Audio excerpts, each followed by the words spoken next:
let's be frank. It was pretty promising back then. The Bears didn't win a Super Bowl for whatever excitement it caused having Khalil Mack. Oh my God, I could hear myself. By the way, there's an echo. Like apparently, so since the producer's supposed to be fixing some of that type of stuff. I love. It's, you know what? I actually consider it a tradition now. That there's going to be some technical difficulties. It's going to trigger something. He's not going to tell us when he starts rolling. We could be in the middle of talking about the color of the sky. You're rolling, by the way. Yeah, he'll throw that in there. He'll throw that in there. It's okay. It's all right. But let's go back to the subject at hand. Yes. Why are you wearing the Cowboys hat today? So we're in Dallas, obviously. Right. Oh God, look, Texas. Everything's bigger in Texas. Everything has to be the big news and everything. Oh my God,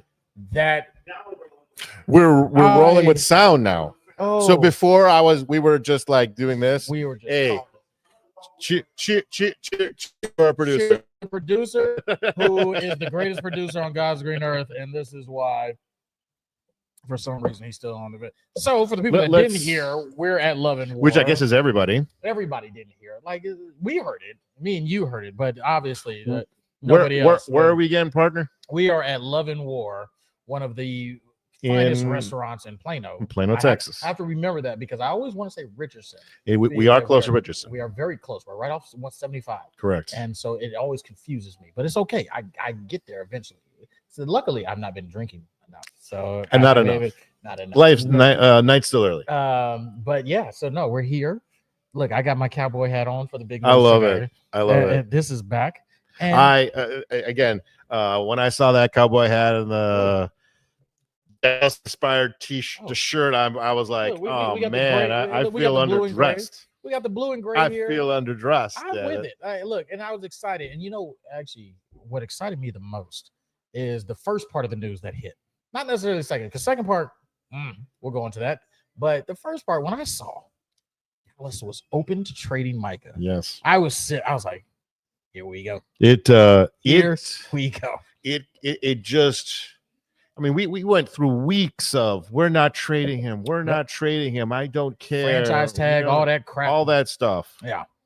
Because here's the thing. The franchise tag was invented for situations like Micah Parsons. Mm-hmm. You don't want to play here? It's not your choice. Correct. You're still in a contract, my boy. Yeah.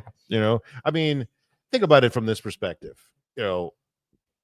Baseball players. I don't know if how aware of this you are. They have to go through the arbitration process for 6 years before they enter free agency. That's insane. No, I did not know that. Yes. I did not know that. In other words, here's your salary. Take it. Take it or leave it. Take it or go home. Exactly. Right? Take your ball and go home. I make this joke about Paul Skeens, the superstar pitcher, Mr. Livy Dunn, for those of us who are not aware of the inner workings of the Pittsburgh Pirates. We're going to teach some people. That's okay. And he only makes $300,000 a year. Now we say only, but in the baseball world, a guy who's flinging 100-mile-per-hour baseballs like it's a nothing burger, right? That's a tough pill to swallow. They don't realize what it takes to get to the judge type of contract, like how long it takes to get there. Well, again. That's the way the baseball world is written, and quite frankly, it is a sore subject for some sports enthusiasts when they see these players. I'm holding out. I'm holding in. I don't want to play for this salary. Yada yada yada yada yada. And the truth is, it has kind of worked out in the players' favor for more part than not. Look, what did it teach? It's similar to like a child, like right? Yeah. If a child cries because they want something and then they get it, you're teaching them to continue. Yeah. So same thing. If players continue to hold out and eventually owners and teams cave, why wouldn't you keep doing it? Yeah. Why? There's no reason not to keep doing it. Yeah. So unfortunately, you get those situations where we're going to call your bluff. And but the fortunate thing for good old Micah Parsons here in Dallas, he got out of where the situation he was at, but also got paid the highest non-quarterback player, justifiably or not, in history. Can I share the numbers? Oh, please, let me hear them. It was, and again, I'm talking about. I'm writing these stuff down on the drive over here. $188 million over 4 years. Insanity. What's that? $45 million with a year? 136 guaranteed. So to who though? To who? Who did he go to? He went to the Green Bay Packers. Jesus Christ! We got to deal with this man twice a year now. What's interesting is, look, I truly believe that the toughest division in football is going to be the North. I don't know why it's gotten worse. Yeah, I mean now the left tackle has to deal with Micah Parsons twice a year now. Good Lord. Yeah. Who did this? Who designed this? and I mean, the thing about it. So initially, when I saw the news, so obviously the main thing I wanted to bring in the Cowboys, when I was like, oh yeah, it's open to trade. Now I'm like, oh, our Bears are in play. Hour later, that got shot down. But I already committed to the hat, so I was going to come with the hat no matter what. But I see that he went to the Packers, and I already made a couple posts. I sent y'all the text. We're all upset because now we have to deal with this. Yes. And it felt as bad until I saw what they gave up. Yeah. And what we were concerned about is Kenny Clark in the middle, just bum rushing through, and then this man just coming on the outside. Yeah. No. No. You got rid of a Pro Bowl defensive tackle plus 2 first-round picks. That's fine. That for this man. So really now, let's just run up the middle. What do you like? This is an easy fix here. So let's look at these two situations. Please. And again, we got to put some time frame into this and inflation and all that stuff. But let's take it apple to apple to kind of give perspective. Okay. The Bears traded 2 first-round picks for your boy Khalil Mack. I love Mack. Khalil Mack was a 26-year-old. Return of the Mack. But remember, at that time he was the defending defensive player of the year. Absolutely. Right. Micah Parsons didn't have that accolade on his shelf. You know, right? He has rookie defensive player of the year. And that's all gravy. But, again, we're talking about what happened last year. You're right. You're right. And Micah Parsons was the best player on the defense that didn't even sniff the playoffs last year. Okay. Jesus. He signed for $188 million over 4 years. Good Lord. When Khalil Mack signed with the Bears, it was $141 million over 6. They locked in all his prime. We didn't give up anybody. That's a very important part about all this, right? Because I think people are just now kind of grasping this perspective that the Cowboys didn't just get 2 first-round picks. They got 2 first-round picks and a 3-time Pro Bowler who's 29. Yeah. Right. So it's not like, so now the question is, okay, you downgraded, but here's one thing I want to bring to light to some of my Dallas Cowboy fans. And by the way, I'm actually a Dallas Cowboy truther this year. I think they're going to outperform. Right. And I'm going to tell you what's why. the definition of outperform? Like, let's understand. What's the expectation, and then what are we saying? Well, last year they didn't make the playoffs. They barely did better than what the Bears did. Right? So the bar is not really high here. Well, if you're a non-playoff team, if you become a playoff team, okay, that's progress. Fair enough. Right. And let me tell you a little factoid about the Cowboys as they exist today. With Kenny Clark now thrown into the defensive tackle rotation, the top 8 defensive linemen for the Dallas Cowboys were either a first-round pick or a second-round pick. None of them older than 30 years old. Okay. I mean, the Dallas Cowboys defense was built around rotation, right? Keep moving defensive players in and out. Make them run down the offensive lineman. You know who defensive coordinator is here? No, I don't. Oh, you don't? Oh, this is exciting. Help me out. Oh, our beloved Matt Eberflus Wow. is defensive coordinator over there in Dallas. And let's be fair, Matt Eberflus did a decent job on the defensive side of the ball. That's where he made his bones. Yeah, we were okay with it. Like if he held on to the defensive coaching, the problem is he was just a terrible head coach. Well, again, yes, he had never been a head coach before. He came to Chicago. That's where Sanborn went down there too. Correct. Our favorite Illinois boy, Jack Sanborn, went down there, followed Matt. I'm like, oh, all right, that's fine. Like I said, I think they made, and I'm going to throw a conspiracy theory at. I like conspiracy theories. Let's go. Those are fun. I truly believe now, and I realized I wasn't really saying this a couple weeks ago, but Jerry Jones had no intention of signing Micah Parsons to an extension. But you argue with me. I just want to point it out. I did. I did. All right. I did. Fair enough. Go ahead. Continue with the conspiracy. I believe. I believed him when he said, "I'm not trading him." He said it, right? Greatest marketing. Well, there is some truth that if you want to win a negotiation, right? I think we talked about this a couple of years ago when the Jets were trying to trade for Aaron Rodgers, right? And they ended up signing all his favorite players first, right? And then they came to Green Bay Packers and said, "Hey, here's a 5th round pick," and the Packers said, "Yeah, no, thank you. We want a 2nd."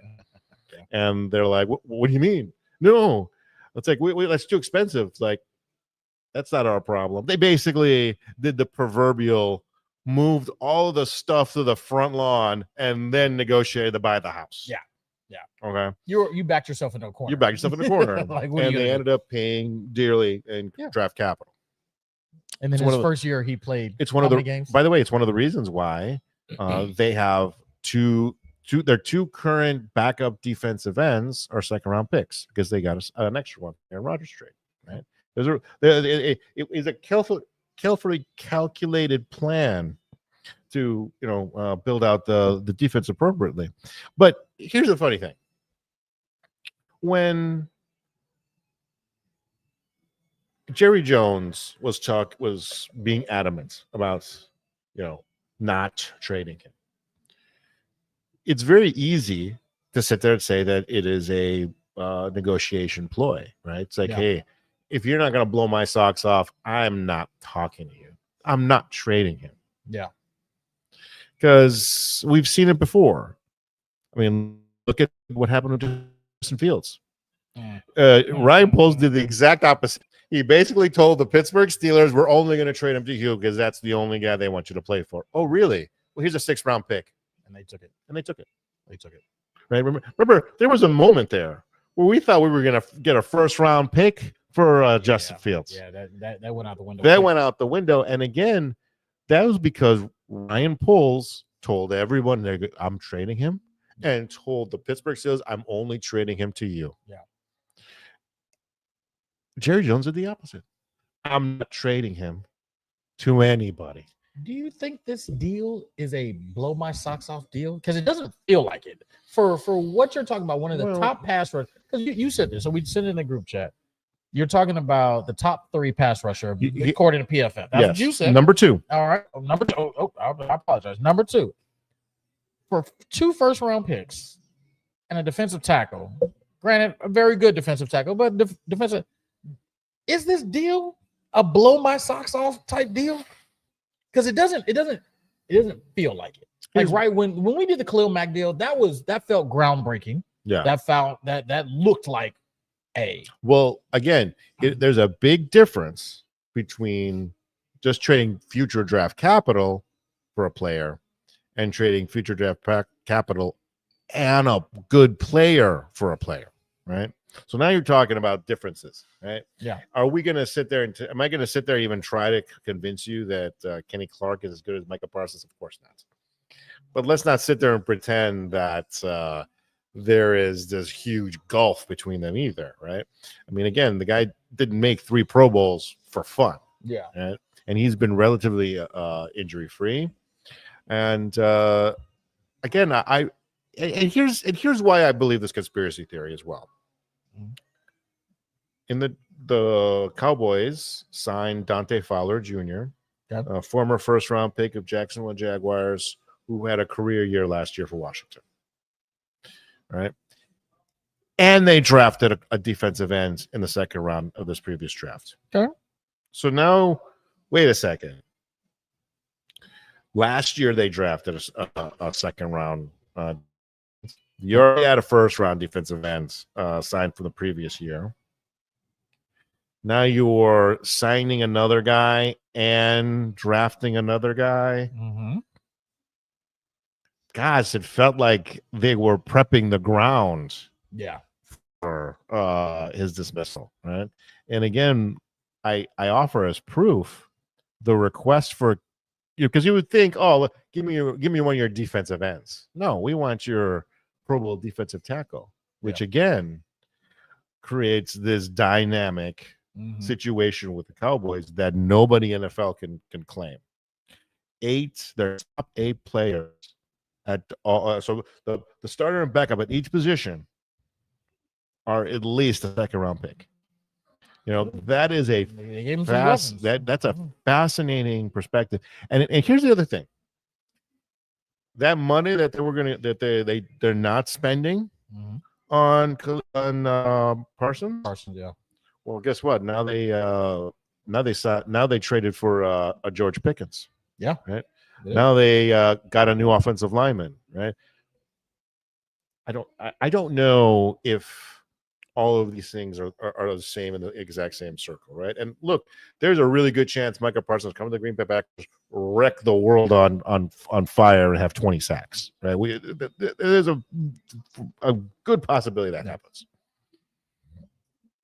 But I also think that the Dallas Cowboys did have an exit strategy here. It looks like it. It looks like they tried to. So is this enough to now take over the division? Cowboys always love to talk about, oh, this is your year. This is our year. How about them Cowboys? All that stupid shit that they say. Is this time? Because, again, you're still talking about the defending Super Bowl champions in your division. Yes. In the Philadelphia Eagles. Well, let's call a spade here. Yeah. Who are you? Can we now say you got all the pieces in place? Can you, okay, you made this trade. Yeah. Is this a punt for the season? Yeah. Or is this you feel you got better? Because we just saw Jerry get online and say, oh, we traded him and we got better. Okay. All right, Jerry, delusional old man. That's fine. Did you? For starters, I don't know if they've spread out enough cash of what they were, in theory, supposed to spend on Parsons to enough players to sit there and say that, per se. Mm-hmm. Now, again, I think getting Kenny Clark in that trade is a lot more of a big deal for Dallas than people are giving him credit for. Okay. Right? Because, again, it gives an incredible rotational piece at their true weakness on that defensive line. Right? Now, yes, it's a downgrade to go from Parsons to Fowler. Right? There's no doubt about that. Yeah. But the theory is that it's a positive overall. Oh, it is. So, like you said, this thing is going to envelop the sports world until game one. Of course. It's not going to be particularly close either. And we said it was against the Eagles? It was the Eagles. Yeah. Wow. Yeah, divisional, Thursday night. I've already got invited to all these watch parties because they wanted they want to talk. And I'm like, look, that's fine. I'll go to them. Yeah. So actually, I got invited to AT&T Stadium. We should go. So let's go. I got invited to AT&T Stadium. I guess they do this thing where even if it's away games, they open up the stadium. Okay. So you can watch the game there. Okay. Jerry's gonna find any way to make some money. Whatever. Of course. I'm down. I'll be there in my Bears jersey. I don't care. I'll put a Cowboys hat with it. Whatever. But I told the people that invited me, I was like, look, that's fine. I'll go to this. We could be creepers and walk in with Parsons jerseys, but oh my God, that'd be hilarious. So Shields, they already put them on the clearance rack. They already put the Micah Parsons. It was quick when they heard it. They was like, all right, we're done. But I told them, all right, we're gonna go to this watch party, and I need you Monday night, front and center, because where we're gonna be on Monday night. We're gonna be at the Bears home in Dallas. Richardson, look, the wingnut. I know where we're at right now, but I'm so excited. Football's back, baby. Yes, football back. Football's back. Look, we're getting ready for our draft show next week. Yes. Can't wait for that. I've already done one of my drafts today. We're going to talk about it in a minute. Yeah, it's going to be exciting because I listen to you. Okay, it's all right. We'll worry about that later. No. I think this is a great pivot because when you told me that, I almost fell off my chair. So you had your first draft. Was it yesterday? Today. When? Right before the Micah Parsons news dropped. Actually, during, like, so the news broke. As we were drafting. Can I throw some? Can I throw some fantasy thought process in this? Mm-hmm. For the Packers to do this, they must really believe they're just there. Oh yeah. Right. For them to sit there and believe that, on the offensive side of the ball, they had an Achilles heel, and we know what it was. You can't build it. I don't know if you could build a championship roster with a bunch of number 2 and number 3 wide receivers. Christian Watkins. What is his name? Watkins. Christian Watson was supposed to be the number 1 receiver. He can't stay. Romeo Dobbs and all them. Yeah, look, these are 2nd, 3rd, 4th round wide receivers, solid players, but again, not superstars. For the first time in the better part of 2 decades, the Packers did something on draft day they had never done before. They drafted a 1st round wide receiver. They did. Now it was the 2nd wide receiver off the board. Yep. Right. And there are some people who question if he was the top wide receiver available. Obviously, he wasn't the first one taken. But we've heard very positive things in training camp. That's good. Now, one of the things that's become very difficult in fantasy over the last few years is preseason has become this spectacle. It's not even a spectacle. It's like it doesn't even matter anymore. Right. Okay. The starters don't play much, and you get very disjointed information, right? You see fourth stringers have these great games and get cut the next day. Meanwhile, the guy who hasn't even had a carry is going to be the starter, right? Now, I will say to that point though, hold on, because we finally have something to kind of disprove that. So we had one of our preseason camp warriors make the team recently. Jonte, what's his name? Walker. Yes, undrafted free agent. Yes. Unsung hero of the preseason. Look, that's Chiefs game. Literally, one of the hands down reason they made that comeback. And hold on, wait. Somebody pointed out. I didn't even realize this. Did you see his celebration on the game-winning touchdown? I don't necessarily recall, but I did see the replay of that game just a couple of days ago. So when he get this touchdown, so somebody actually pointed out, like, what is this celebration? And look, I'm definitely not with the newer generation, so I don't know what this is. Sure, but there is this dance where I need you to go look at this replay, and I need somebody go. He's gliding on the field. Like, can we get producer? Can we get a TikTok translation over here? Look, I know but he knows what I'm talking about. Like I saw it pointed out, and look, I beg all the viewers, go look up Jonte Walker celebration. Okay. And so when you see him after he gets up from the touchdown, and he looks at all he starts doing is doing this step glide, and it almost looks he's not touching the ground. It is epic. I'm telling you it. So, but I say that to say, like, so you're right. More usually preseason doesn't matter. A lot of these kids are not going to make it, but it's so exciting when you have a kid like that who worked his ass off. And he makes the roster. He makes the roster. And let's be fair too. I mean, look, he did a great job in preseason. He was dynamic on special teams. That's why he really won the job. Right. But at the end of the day, he took the spot of the 4th running back on the team, right? So, he beat out. But no. He wide receiver. He beat out Tyler Scott. This was Tyler Scott. Let's not forget, Tyler Scott was a 3rd round pick a couple of years ago. You just beat him out, and so that screams. What are we talking about? By the way, the Bears cut 2 third rounders this year. Ooh. Right. That's interesting. Some people like blame Poles for messing up. But here's the thing. Here's what I would say. I actually appreciate it because, hey, every GM makes mistakes. Accept your faults. It's okay. Cut it. Look, and he's learning from that because how long did we keep Velus Jones? That horrible experiment. We kept it. That old rookie, like wasn't he like 24 when we? They were criticized when he was drafted. In the oh my God! And then we just held on him for year after year. I think he was projected to be a 6th round pick when they drafted. How many muffed punts and kicks did you have to do before we said, you know what?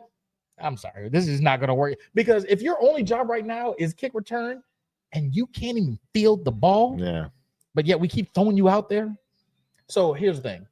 I actually appreciate Poles for learning from this and saying, well, hey, I'm not going to hold on to people that, like, if they're failures, they're failures. It doesn't matter where I drafted them. One of the big departures of Ryan Poles over his predecessor, Ryan Pace. RP versus RP. Yeah. Ryan Pace was big believers. I gotta fix this problem now. I'm gonna throw whatever future draft capital I can to fix this problem now. Ryan Poles in 2 years had more draft picks than Pace did his entire career. Yeah, facts. And one of the big lessons we learned during the Jimmy Johnson Cowboys era of the 90s was, and Bill Belichick kind of adopted this. Draft picks are exactly what they are. They're just lottery tickets, right? The best thing to do is get as many of them as you can. Yeah, you just hope one of them to hit. Don't worry about trading up to get one. Trade down, get the guy you like, and get extra picks. By the way, this Luther Burden. Oof. Good Lord. You want to talk about it? You want to talk about a lottery pick? Did you know Jesus that the Bears traded down 3 times in this draft? Mm-hmm. When all of Chicago Nation was up in arms about trading up to get Ashton Jeanty from Boise State, we had our annual 3-shot deal hanging in the balance. Didn't happen. Yeah, didn't happen. Oh, I remember us being live on that show. We were, and I was sitting there. I remember when the 4th pick came across, and I was like, "Here we go, do it. Here, just do it, do it." We almost got our shots ready. For that one. Well, let's be fair. I said after Jacksonville traded up for Trotter, I had significant doubts about Cleveland's, because Jacksonville was in this like no-win situation, right? Mm-hmm. They wanted to make a bold statements, but they already have their pretty boy QB who they're overpaying. So where's the bold statement going to be? And if you're not going to make a bold statement, you're better off trading down. So your bold statements get the simp with the girlfriend that's using him. Yeah. Oh God. I'm sorry. We can go into that if you want. That. Like that's and no, I don't. We don't have to. But that's. By the way, I just had to throw that out there. At the end of the show, please remind me, because I want to talk about my new conspiracy theory in the NFL. Okay. And it has to do with relationships with NFL stars. Marketing. Everybody go ahead. Let's get there, right? Let's stay on topic because I think it's going to be controversial. But no, let's pivot a little bit to fantasy football. Oh, hey. Sometimes. So, hey, let's talk about your first 5 picks. Oh my God. All right. So look. So I know last time we talked, I was about to be very reckless with a lot of my picks. I was almost thinking. So the last time we talked, sure. I was picking number 2 in this one, right? And I'm thinking Justin Jefferson, Josh Allen. I mean, look, out of pocket, just out of pocket. Sure. Whatever the case is, I didn't go there. Oh, I didn't go there. Really? Cooler heads prevailed. Cooler. That's what it was. And maybe it wasn't. I wasn't drinking enough yet. You were drinking when you told me that. I'll tell you that right now. I know that. But yeah, we got it back. My number 1 pick, Bijan Robinson. It was number 2 overall. Look, it made sense. It made a lot of sense. Number 1 pick was Justin Jefferson. So really, it was. That's very interesting. That was number 1 overall in our in this league. Wow. And so look, I know I say some crazy stuff, but my Justin Jefferson thought process was not out of, and look, if you looked at his average pick in a lot of leagues, 1.6. Yes. That's where he was at. Well, and let's remember tequila and Red Bull, sugar free. Yeah. I remember Justin Jefferson has a rookie QB this year. But who's he going to throw? He's not throwing to anybody else.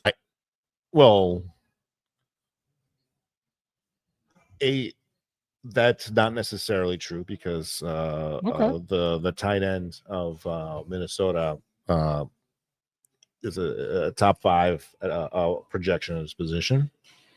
The number 2 wide receiver of Minnesota, although he is going to be suspended for 3 games, has been very solid so far in his career. Yeah. But again, McCarthy, rookie, A, and B, most importantly, worked in an offense where his arm was, let's be fair and say, underutilized in Michigan. Okay. Right. There were a lot of people that criticized the Vikings for that particular selection for that reason alone. Okay? You don't know what you're getting. Now, we've seen positive things from the other first round QBs of that year. Yeah. I mean, I think you told me you even took one of those QBs on your team. We'll get to that. We'll get to it. Yeah. We're going to go through the list. But with every round in the NFL, an NFL fantasy draft, there are 2-3 guys that I'd love to target, and there's 2-3 guys I'd like to fade. Now, the easy fade in the first round is CMC, right? Oh God, yeah. I'm avoiding him at all costs. Him and Saquon, I'd avoid, honestly. Well, Saquon, I could talk you. You could talk me into it, but CMC's record has been abysmal for a long time. Yeah. When I say his record, his health record, and most importantly, his offensive line has been degraded because of defections in free agency. Correct. He's already off a serious injury. He was off a serious injury the year before that. And one of the rules of thumb in fantasy, you're not going to necessarily win your league with your first round pick, but you can lose it. Yeah. No, you can. And that's what happened to me last year, because who was my first? I picked first last year, if you don't remember. And who was my number 1 overall pick? Mr. CMC. Mr. Correct? CMC just absolutely obliterated. Now, the fact that I came even close, that it is amazing. But no, it absolutely destroyed. It absolutely destroyed. But here, I digress. So let's go to the second round pick. Second round pick, I actually took from our local professor. Okay. And I was like, you know what? I think this is going to happen. I think this is right. Okay. Omarion Hampton. Yes. Was my second round pick. And I was just thinking, I'm like, you know what? When you look at the Chargers, some of the things that you've said, and you look at the head coach. Oh, who's the head coach? Good old Jim Harbaugh. Oh, former Michigan, former San Francisco. What do they like to do? What has Jim Harbaugh drafted in the last year that he's been there? Offensive lineman after offensive lineman. Okay. I'll listen to him. Omarion Hampton, number 2. Number 3, I think this is just going to be a fun one because they're not going to win anything, but I know they're going to pick up numbers. Okay. Jalen Waddle. Sure. Look, everybody's going to be focused on Hill. Everybody's going to be focused on Tyreek Hill. Yeah. Jalen Waddle is on the ascent. No. Let me although I didn't highlight Waddle in any of my talking points today. He barely missed the cut, and I'll explain why. Okay. Tyreek Hill, one of the things I've told you in the past is skill position players who hit that age 30 season things start going the wrong little direction, iffy. and they start going the wrong direction relatively quickly. Right. I mean, my favorite example is Julio Jones. Julio Jones went from superstar to the league to bouncing around as a fringe free agent The to biggest 3 different roller teams. coaster wide receiver I have ever drafted. Yeah. It happened immediately. Yeah. Right. And with all due respect to Tyreek Hill, he was not Julio Jones. Julio Jones was 6'5" and ran like Freak of nature. A freak of nature. Alabama Tyreek Hill, I'm taller than Tyreek Hill. Okay. So when I say that, yeah, this is one of the reasons Kansas City had no problem trading him to Miami. So like, you're going to age horribly. Yeah. Because you're not 6'3" freak. Yeah. You rely on your speed. If you can't burn people, what exactly are you going to do? Not out jumping them. Right. Because some of these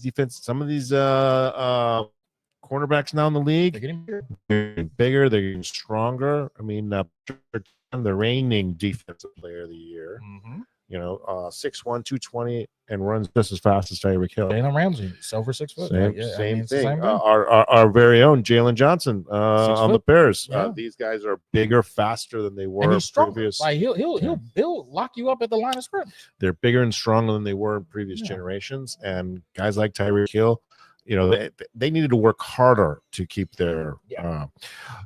Do you know what Tyreek Hill? Do you know what Tyreek Hill is well known for? In the off season, what? Fathering more baby mamas than everyone. Everyone in this building combined. We have a new Nick Cannon. Is that what we're saying here? Like, what's going on? It's bizarre. The amount of energy he is wasting dealing with this. There is no way in hell he's not coming in a down year. He's one of my strong avoids for this year. But as someone ascends, as someone descends, the equal and opposite reaction of an ascension of another person. And the thing is, Tyreek Hill, the name will still garner attention. Yeah. So that's fine. Go ahead and double that. No. I told you that was a very strong move on your part. Right. I don't think I got him in my mocks, but I don't mind that pick at all. Who's your 4th round pick? Fourth round pick. Okay. My man from the Washington Commanders. I went Jayden Daniels. You went Jayden Daniels. I went Jayden Daniels. It's a bold pick. It is. I will say this. I feel better about that now that Scary's locked up. Scary Terry's locked up. I'm going to tell you something right now. If that did not happen, yeah, it would be rough. I would have been critical of this pick because, look, it goes without saying. If you lose your best pass catcher, why would the QB not? Of course. But now you locked him up, and you added another threat. I don't care what anybody says about Debo. That man still has the speed as a slot receiver. He will command respect at the minimum, right?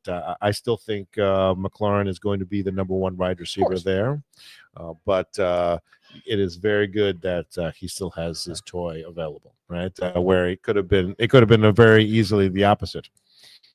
5th round.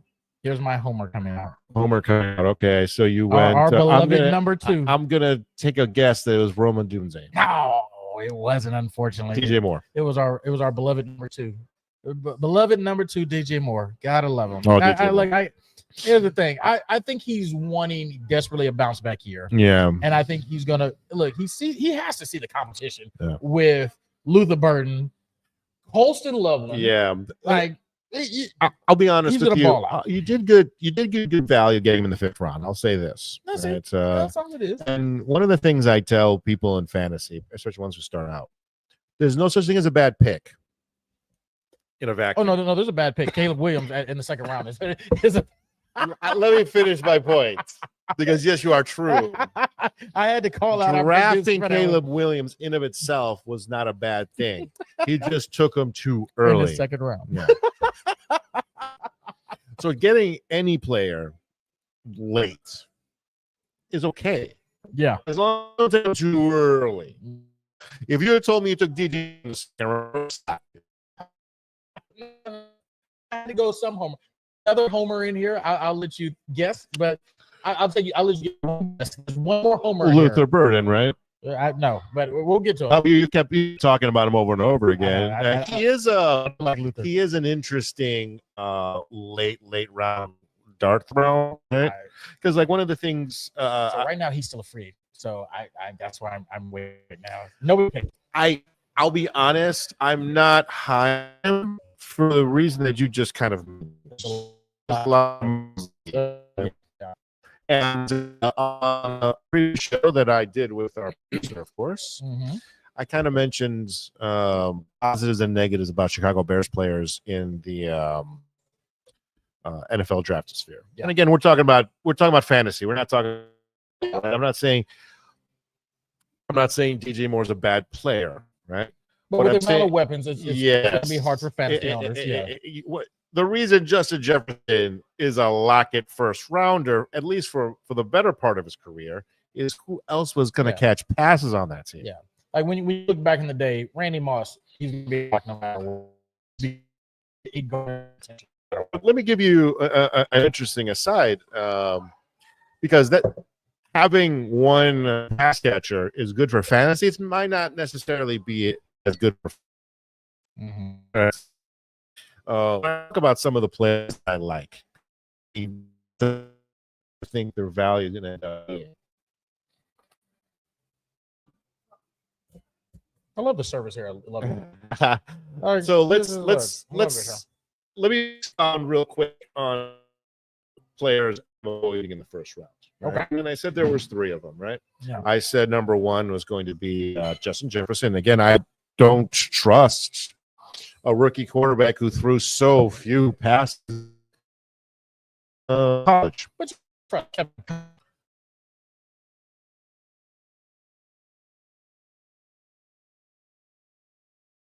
Overall, outperform. Yeah. Oh, Justin Jefferson, and it might be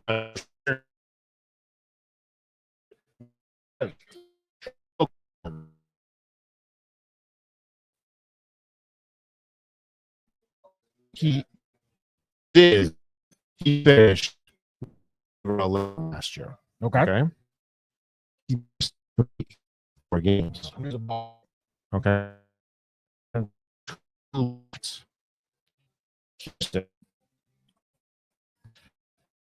Stephon Diggs and his 95. Yep. Go. Don't forget about Tank Dell, though. Hold on. Oh, no. You don't remember Tank Dell's out for the.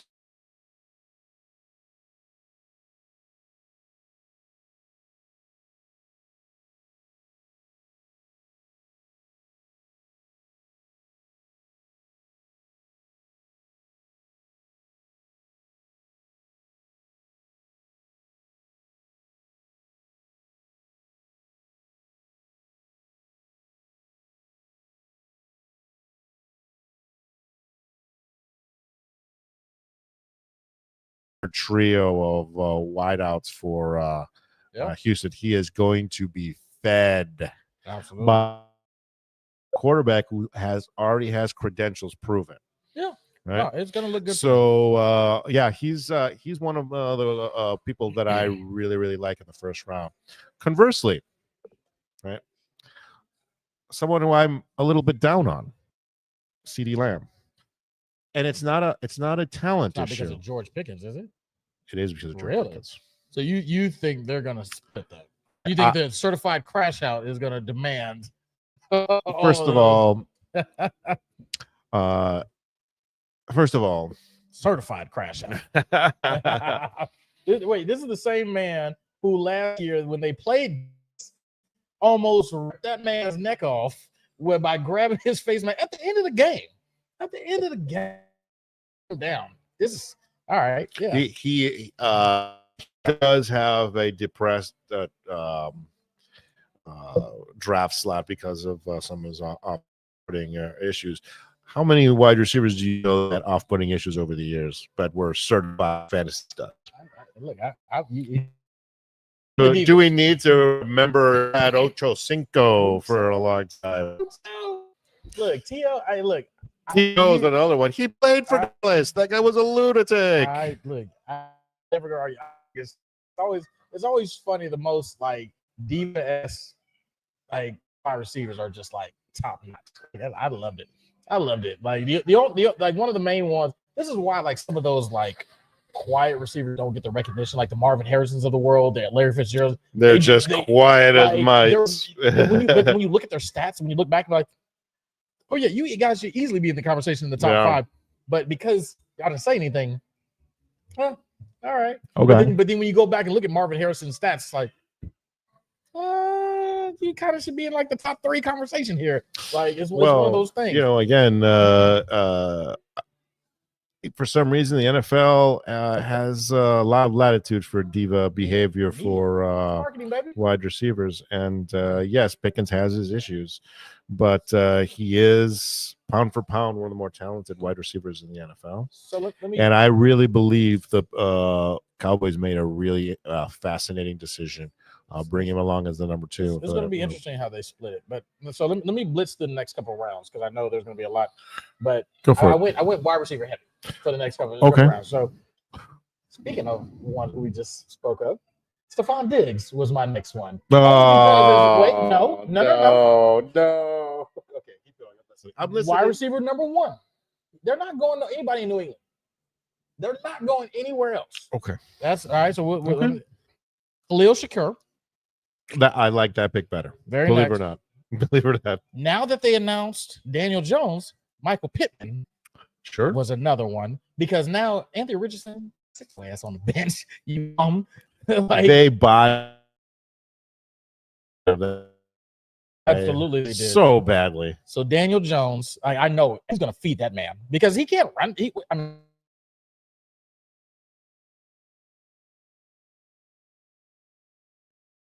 I think he's definitely going to be at least my flex on several games. Okay. Several. Now, here's my next and final homer pick. I think, and I hate to say this as a Notre Dame fan, I hate to say it. You're Loveland. Colston Loveland is my tight end number 1. Way too many reports out of camp now that he's about to usurp. And I hate it because I love Cole Kmet. Yeah. I love Cole Kmet. That's the Fighting Irish, baby. And we expect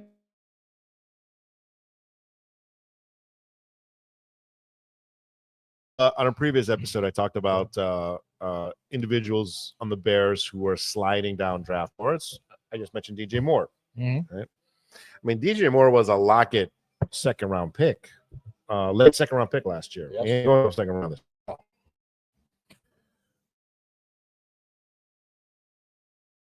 So sliding down because again, he's got to share the ball with a lot of people now. The guy sliding up boards is Loveland. Yeah, one of the more fascinating stories I heard about the draft. The Bears selected 10th.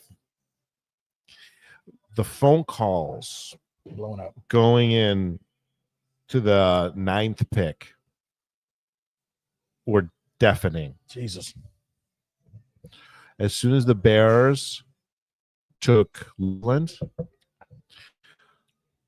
the rumor is the phone calls stopped. There were about 5 organizations begging to move up into the top 10 to take Loveland. And what's interesting is, we were at the draft live. I thought Warren was going to be the pick. Oh my God! And I heard Loveland. I'm like, I don't even remember watching this guy. Like, I don't know anything about him. Warren. Remember Kevin Warren? Caught 130 balls for Penn State last year. He was their number 1 pass catcher. I mean, it was I think, by the way, both of the rookie tight ends are going to have big years. Have you noticed like the big tight ends coming out recently are just exploding? Brock Bowers. And then like I'm Sam Laporta the year before that. Yes. Like I think the game is evolving to that. And well, it's interesting. The tight end position evolved dramatically with the all-time great Anthony Gates, who played all those years for the Chargers. I'd even say before that, Tony Gonzalez. They were kind of in the same era, right? Yeah.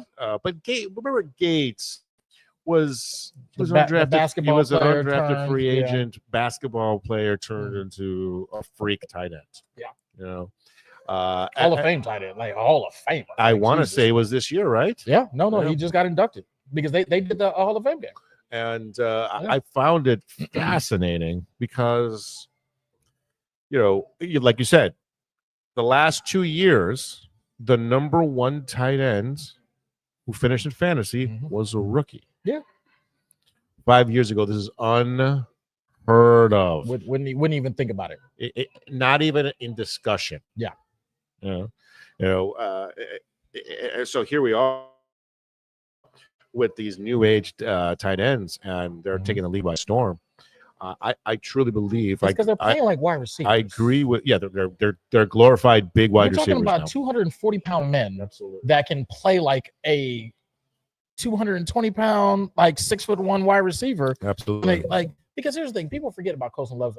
Like when they won the national title, he was dominant then. Yeah. We just forgot about him because the very next year, the quarterback changing and everything, JJ McCarthy leaves, and you don't really have consistent quarterback play. He falls off. Yeah. And even when we drafted him, you're right. We were both on the same level. Like obviously, when we don't get Ashton Jeanty, and we say Colson Love, I'm like, wait a minute, hold on. Well, you remember we went tight end, and wait, there's Tyler there. Yeah. Do you remember what I was saying? Remember who I was saying I really wanted, right? Maureen Hampton. Your new second round pick. I'm going to tell you something right now. It is my one of the themes of the NFL fantasy draft this year will be the rookie running back phenomenon. Yeah. Right. And we talked about Gianti, right?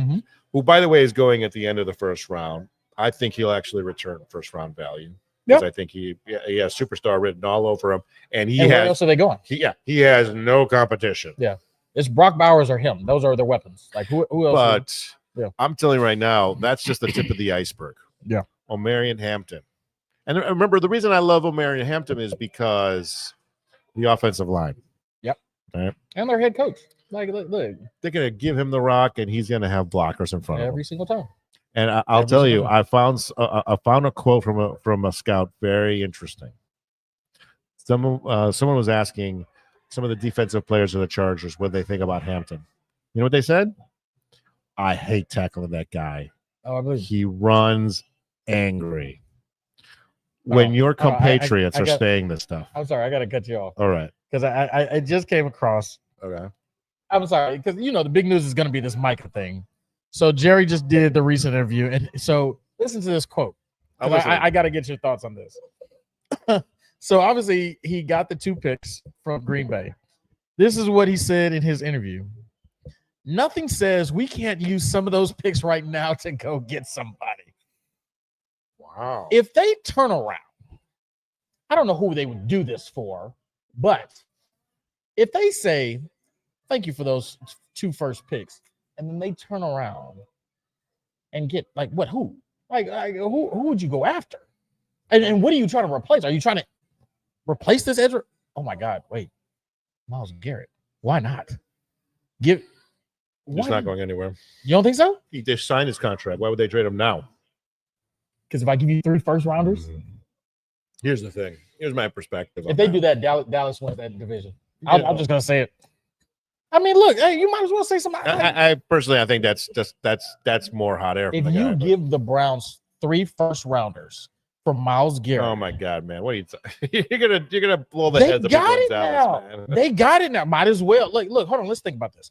Producer, correct me if I'm wrong. If Jerry Jones is sitting here saying we can use these now, and then you trade one elite pass rusher for another, sure, who has said they want to play for Dallas.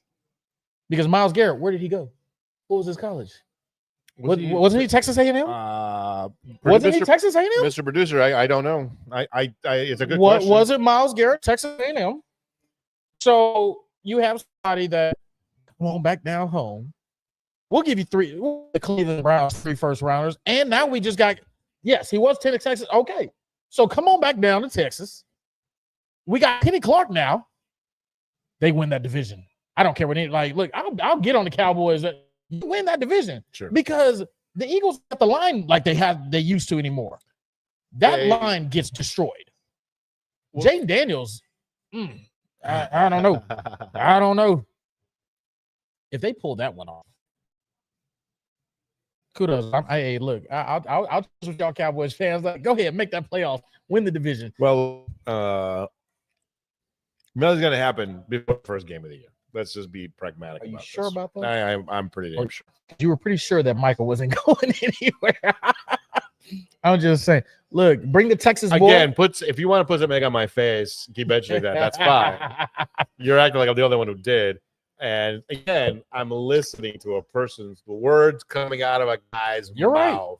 Right. So it's not like I pulled it out. So I just want to put here. I know I'm saying some outlandish stuff right now. No, I am. Sure. But obviously, I'm about 2 drinks in. No, that's definitely the third one.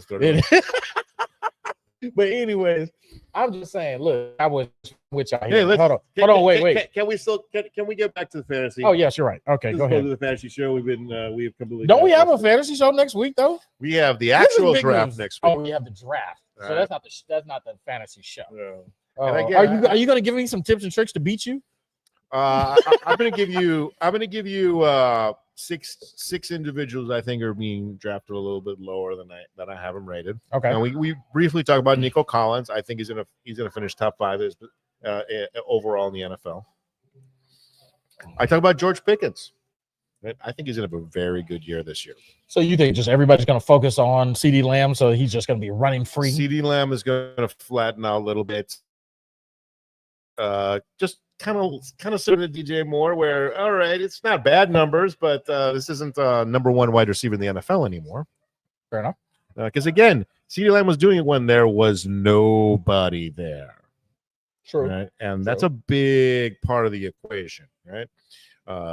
What's your quarterback play look like? And are you competing with a lot of targets? Yeah. That's why, by the way, I was very fascinated that you passed on Jamar Chase on that first pick and you went with Bijan, the guy who's and I'm telling you right now, a lot of expert drafts they passed on Jamar Chase too. Yeah. Because well, look, I do believe that Cincinnati's defense is absolute trash, and they're going to be playing Nintendo football. Yeah. But this man said techno football. I love it. I love that game. Like I don't know if all the viewers know what that is. But no, think of, the other way to look at it, though, is they also gave a big contract to T. Higgins. They did, right? Yeah, all 3 of them make up $110 million of their salary cap. And also another running back who I'm very high on. Who, if you had told me you got him in the second round, I also would have been a pleasant surprise. Chase Brown. Right? Okay. One of the things I tell new age people, there are 3 keys to finding diamonds in the rough or value more than what their present draft position is. Okay. The most famous one is, who are your 3rd-year wide receivers? Who is that number 1 wide receiver on his 3rd year who's about to pop off? Jamar Chase had an incredible year last year. Do you know what year that was for him? His 3rd year. That was his 3rd year. So 3rd year, my favorite 3rd-year wide receiver this year, Jackson Smith, Nick Buffum from Seattle. Yeah, in Jigma. Yeah. So Ohio State product. First round draft capital. Okay, yeah. So the pedigree's there.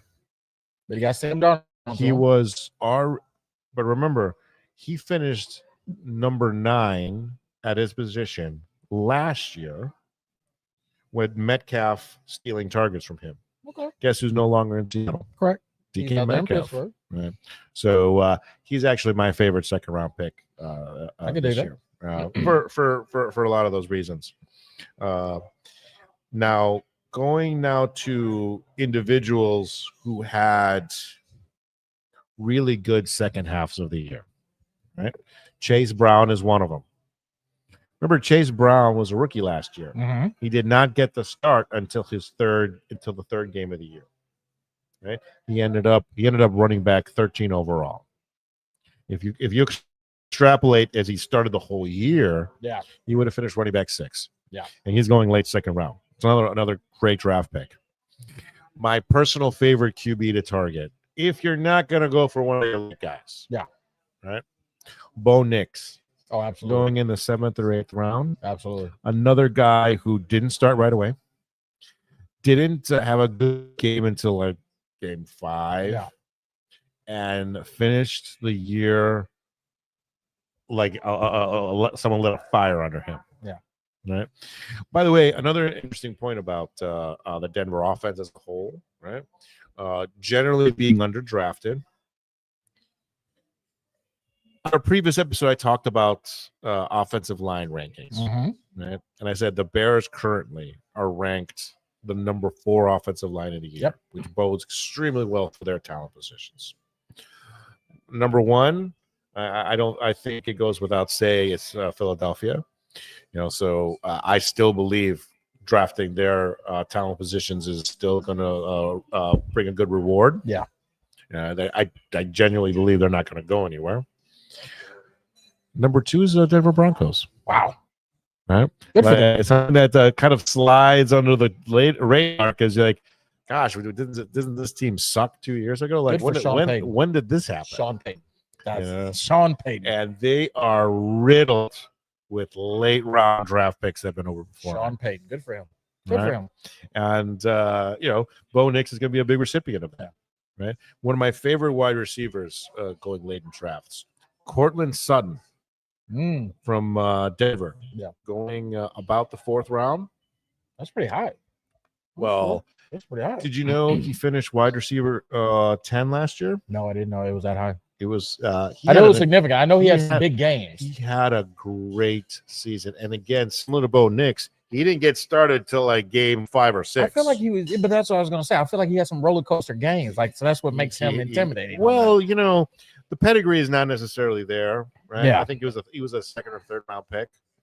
So there are flies in the ointment, but I think in general, one of the other philosophies I like to explain to people is follow the money. Who's getting paid? Yeah, right. That makes sense. Who's getting paid? That makes sense. Right. They're gonna because here's the thing.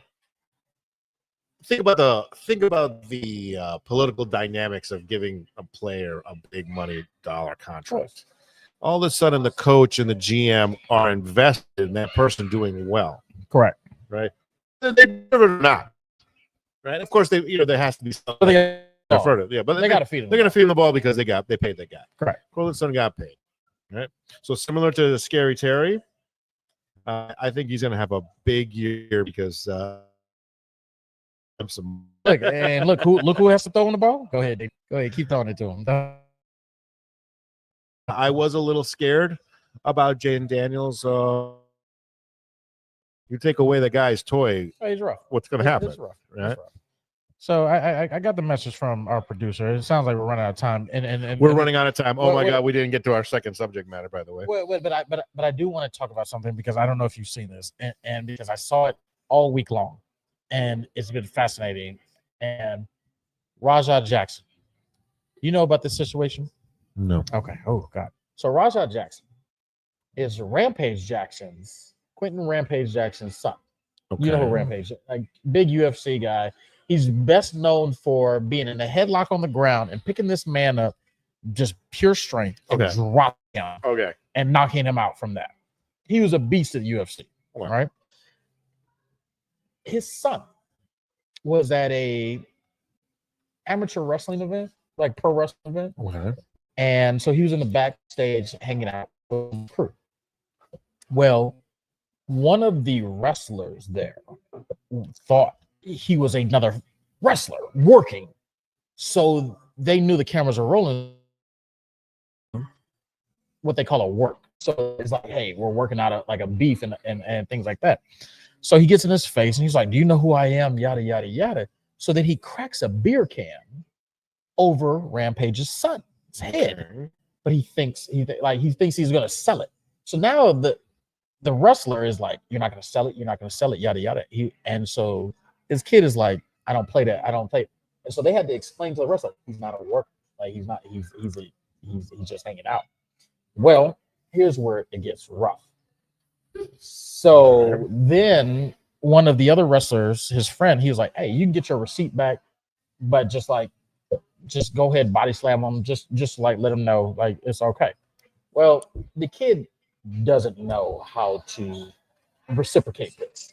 So when the wrestler is in the ring and doing his match, Raja slides into the ring and then stands behind him and waits for him to turn around, does a double leg underhook scoop and slams him in the middle of the ring, and then proceeds to punch this man dead in the face 20 times while he's already unconscious.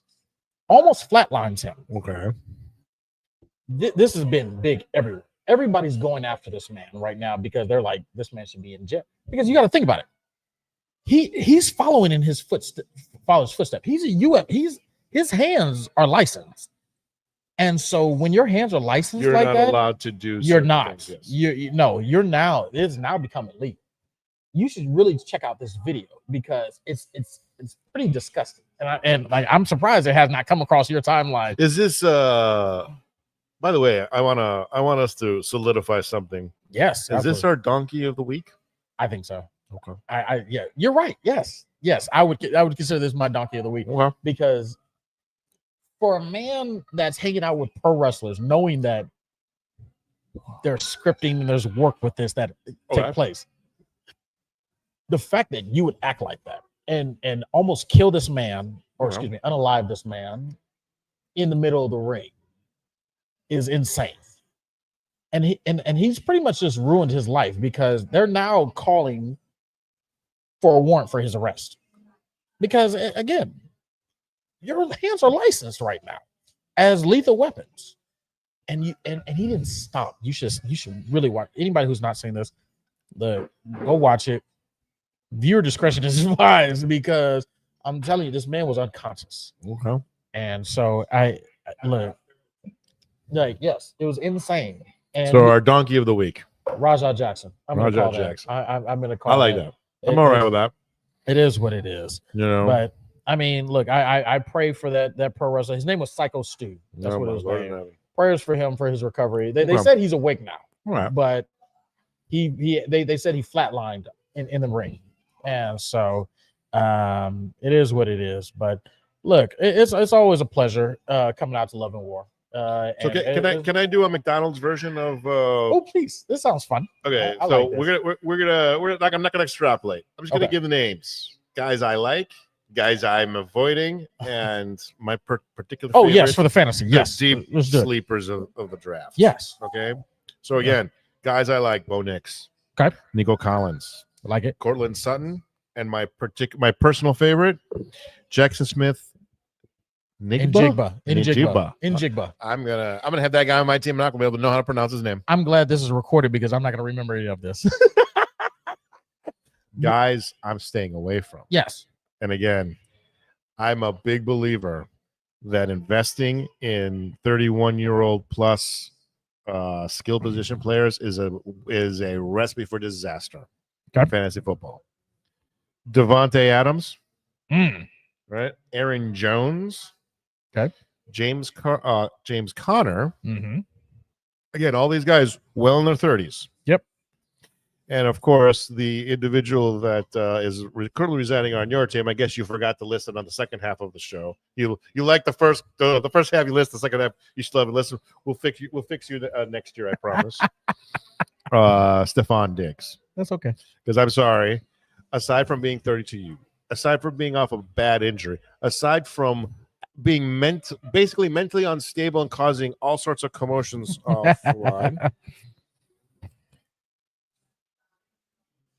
I mean, he's off a bad season to begin with. Like, there's no track outside of he's the only wide receiver they're paying right now. It's like okay. At least it's not my receiver one. So well, okay. I'm going to tell you something right now. I think the big takeaway, and I truly believe this is going to happen this year, is the rookie running backs, the rookie running backs, the rookie running backs. I got one. I got one. I'm going to tell you something right now. If you have a draft and you don't have at least one on your team, you made a mistake. I got one. Nobody can say it. I got one. Because it's not just Gianti, right? It's Hampton. Yeah. Right. It's Harvey from Denver. Yeah. Right. I got one. Do you want to know who the skill position player to target on New England? Hendrickson, the former Ohio State running back. I'm going to tell you something right now. They're going to feed that guy. I believe it. On the ESPN experts draft that happened just a few days ago, Hendrickson went in early second round. Well, we got a draft show next week. We got right now the rookies, and now my deep sleepers, guys who you're not after the 10th round. Yeah, Cedric Tillman, wide receiver for Cleveland. Right? A lot of people forgot about this, but last year for about 6 games, he was a wide receiver 6 in the NFL. Right, he's also entering his wide receiver 3 season. And again, I'm a big believer that there's going to be at least 2 or 3 wide receivers every year entering their 3rd year who just pop off and make a big leap. Nice. Right? Now, I talk about Smith, Jackson Smith from Seattle.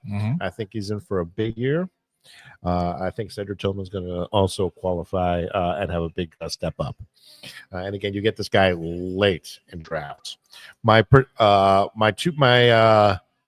The guy who was my favorite about 2 weeks ago, Omekpa Egbuka from Tampa Bay. Okay. He was also a first-round wide receiver, and we learned from the previous year these early-round wide receivers get many of them on your team, right? Because what happened last year, as most people know now, 2 of the top 8 wide receivers were rookies. Right, and now are being selected at worst the front end of the 2nd round. Right, there were a lot of championship teams that took Neighbors in that 5th round, and he ended up being a wide receiver 6. Right, another wide receiver I love this year. But he was wide receiver 6 with crappy quarterback play. Now they're going to have like semi-competent. Yeah. Gonna look a lot better. You know, I'm telling you right now, something I predict after this year when he goes into his wide receiver 3 season, he's going to light the world on fire. Yeah. And everyone's gonna like, what the hell was everybody thinking passing on him? Yeah. Mr. Roman Duze is another one that I'm very, very high on. He's going a little bit earlier than the 10th round, but I like his value a little better than DJ Moore. Now, again, you got him later than normal, so I wasn't a particular upset, right? And now my favorite deep sleeper, and I shouldn't be saying this. Hopefully, our producer's not on the camera angle. Yeah. Learn this name, Ja'Cory Crosby Merritt. Ja'Cory Crosby Merritt. Okay. So a few days ago, the Washington Commanders did something. Remember, we're over time limit. I just want to. I don't care. He doesn't tell us when we start on time. I'm not gonna let him tell me when we end. But no, they did something very strange. They traded away their number 1 running back. Okay, Mr. Brian Robinson to the 49ers. By the way, also another key tip: if you do want to go CMC, draft Brian Robinson as a backup. Yeah, as a backup. Yeah. Okay. He is the one player that you need his handcuff. Yeah. No discussion. Anyways, but Ja'Cory Crosby Merritt, 7th round pick, will be now the new number 1 running back with Jaden Daniels handing him the ball.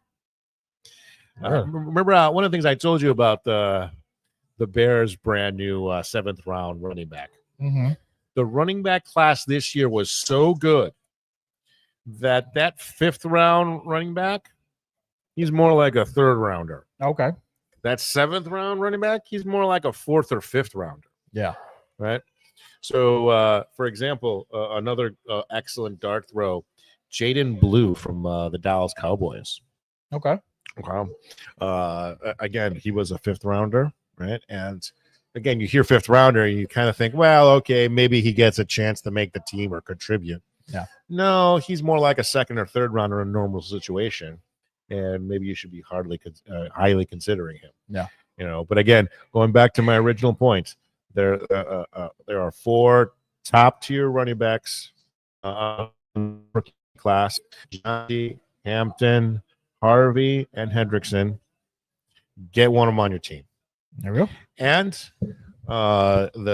these running backs I said just right now, also rookie running backs going really late. Throw them on the back of your bench and see what happens. So, anyways, that's my fantasy football. Do we have time, producer, to make one little funny comment? All right, let's put the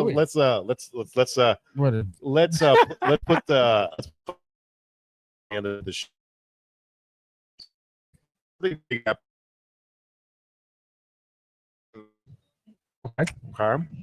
I missed it. I don't know. So our favorite, let's use that term loosely, tight end in the NFL, dating an international. Yeah. We're doing that. Yeah. Got Yeah. serious.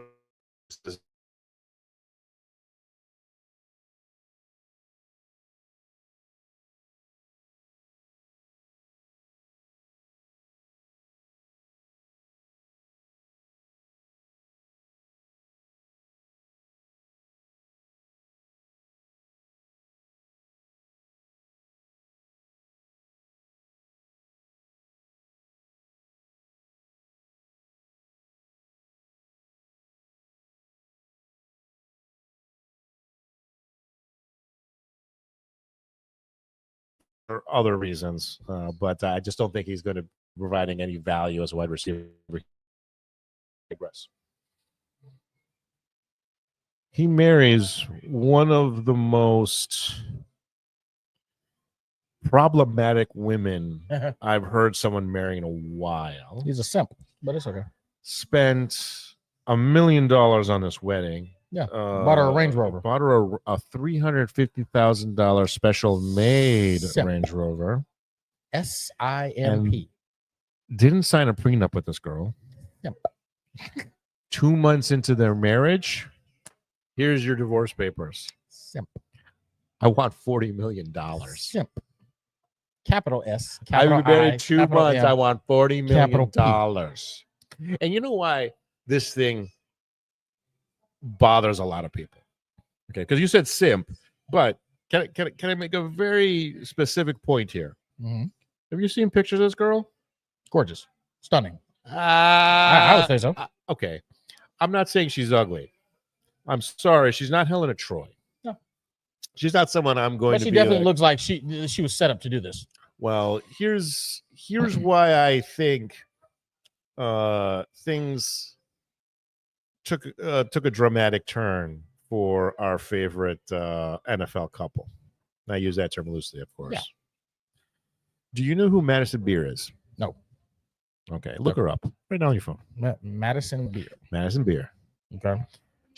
She is a, let's be fair and say, a second tier pop star. Okay. She's gorgeous. Yeah. Okay. All right. Fantastic. And with all due respect to Travis Hunter's soon-to-be ex-wife, and of course all the Swifties out there, that's a girl I'd fight an award over. I'm just giving an opinion that I think a lot of people will agree with. Yeah. Okay. And I'm not saying she's talented in any way, shape, or form, or more talent, or not talented, or any less talented. But compared to Taylor Swift, yeah, right, who I'm sorry looks like the wrong side of a horse. Jesus. But again, do you know who she started dating? Who's it? Mr. Blonde hair, blue eye, quintessential Trevor pretty Lawrence? boy. Oh, look at- Close. Oh. Justin Herbert. Oh, okay. Good for them. Remember Trevor Lawrence? Good for them. You asked me, Trevor Lawrence did the right thing. He married his high school sweetheart. Yeah. Good for them. Good for them. They were getting a lot of attention. Yeah. Right. Yeah. They're in the LA market already. Mm-hmm. They were getting pictures on page 6. Her single that came out last year made in the 30s at the height. Yeah. Raced to number 8 on pop charts. Jesus. A 2-year-old single Yeah. because of the hype that was going on with this Justin Herbert. Good for them. Good for them. If I'm on the marketing department on Taylor Swift, how do I stop that cold in its tracks before it takes hold and we're no longer the perfect couple? You get engaged. And make a public spectacle about it. Yeah. Splash shit on social media. Yeah. Boom. No one's talking about Herbert and beer and whatever. Right. And again, We gotta save some of this stuff, right? We got too much content. We got to save some of this content here. Look, you trying to put it all in one show, like all in one show. Listen, we have a draft coming up in We do have a draft. 4 days. That's gonna be a long one. That's gonna be a long show. That's gonna be a long show. I love our draft show. Yeah, honestly, my favorite show is our the real draft show. But we got to give some recognition to where we're at, though. Yes. We got to give them a shout out. Like, look, they've been always good to us. Love and War here, absolutely. Hamza and the crew. Like, obviously, that they're all always. This is good. It's always. We had an audience for a minute. Yeah, no, we did. Hey, they were showing us off. Look, I appreciate it. Look, we had a great show. We're gonna keep having great shows here. Thank you, Cheers Mr. Producer. Thank you, producer, for the sooner or later. We'll get that timing right on 1, 2, 3. Let's start talking now. I'm good with it. Hey, cheers to it. Appreciate you guys. Cowboys out here. Cowboys out. So y'all can keep recording.